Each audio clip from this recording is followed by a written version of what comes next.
প্রার্থী বলে মানছি না, মানবো না, তৃণমূলের রেশনকে প্রার্থী বলে মানছি না, মানবো না। সোনাক্ষী, মশলা কোথায়?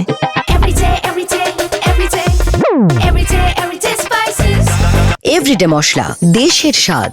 তিনি বললেন বেরোয়েছে, তৃণমূলে চলে গেল 6 মাসের মধ্যে, কিন্তু পরিতোষ দাস যদি জিতে আমাদের ভারতীয় জনতা পার্টি সরকার না করে, তাহলে ও 3 দিনও মানুষের জন্য ওয়েট করবে না, সে তৃণমূলে ব্যবসা বাঁচানোর জন্য যুক্ত হয়ে যাবে।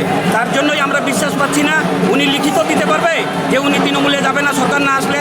যদি লিখিত দেয় তাহলে আমরা এই গোব্যাক স্লোগান উঠায় নেব, কিন্তু উনি কি করছে, তৃণমূলের ভাড়া দিয়া গুন্ডা কিছু নিয়ে আসে। আন্দোলন করবেন না, আমরা সেখানে দাবি রেখেছিলাম যে উনি যাতে প্রচারে বের হইতে না পারে। জেলা কমিটি বলেছিল এবং রাজ্য কমিটি, কেন্দ্রীয় কমিটি আমাদের কথা দিয়েছিল যে না, প্রচারে বের হবে না। তাই আমরা আজকে দেখতে পারলাম সকালবেলা কিছু জায়গায় প্রচারে গেছে, আজকেও প্রচারে উনি বের হয়েছে, যার জন্যই আমাদের বিক্ষোভ। জেলা কমিটি এবং কেন্দ্রীয় কমিটি আমাদের সঙ্গে চালাকি করতেছে কিনা সেটাও আমাদের একটু সন্দেহ আছে। আমরা এটাকে শেষ অবধি রেখে ছাড়বো।